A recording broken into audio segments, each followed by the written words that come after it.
Assalamualaikum warahmatullahi wabarakatuh. First of all, I would introduce myself. My name is Wada Siti Faradila. Now I will talk about the story The Captain Police from the book of the Thousand Nights and One Night, volume 4. The Captain of Police. There was once a court in Cairo who had come into Egypt during the reign of the victorious Salah al-Din.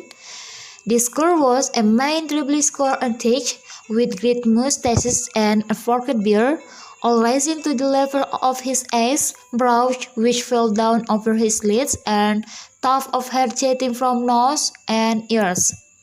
So stern was his air that he had soon become captain of police, and at the sight of him little boys would run like the wind, as if a cow were chasing them.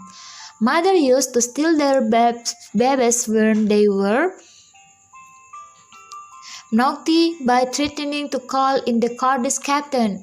In a word, the hero of this tale was the bugbear of the city.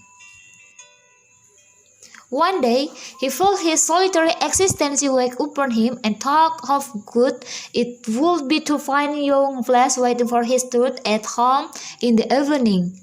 Therefore, he sought out a woman expert in marriage, saying, "I wish to take a wife, but I have had a great deal of experience and know that the general run of wife is a curse. To save complication, I wish a young virgin who has never quitted her mother's roof and who condition that she never leave that house and room. Can you or can you not find me such a bride?" "I can," answered the old woman, "and I should like a little something on account." The captain gave her a dinner and left her to prosecute her search. After several days of having hither and thither, of asking and answering, the old woman found a girl who was ready to live with the court and never to leave the single chamber of his house. She hastened to the captain of police with the news, saying, "I have found you a young virgin who has never left her mother, and who said, in answer to my demand, that she would just as soon stay a prisoner in one room with a valiant captain as with a mother." The court was delighted and asked, "What is she like?" "Fat, dimpled, and white," answered the old woman. That is how I like them," exclaimed the court.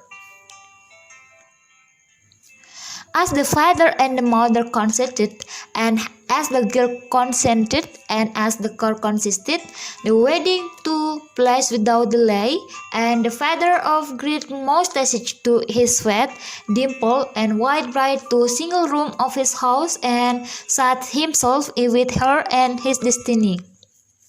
But Allah alone knows what passed there on that first night. Next morning, as the court went forth upon the duties of his office, he muttered to himself, "My destiny is safe with the sweet child," and when he came back in the evening, a glance was sufficient to show him that all was well with his house.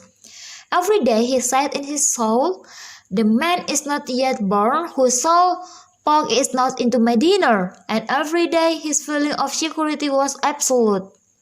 All his experience had not taught him that women have the devil on suppletely, even for the cradle, and that if they fix their mind upon a thing, nothing can stay them. Facing their house on the opposite side of the street lived a modern butcher who had a son, a thoroughly delightful rascal. His mother was one of Carlos Chechi, and he sang from morning to night in an excellent voice. The captain's young wife wasn't subjected by the fashion and singing of this lad, and there came to pass what came to pass. At this point, Shahrazad saw the approach of morning and discreetly fell silent. So the short story of the two jesters. I hope the story is useful for all of us. Assalamualaikum warahmatullahi wabarakatuh.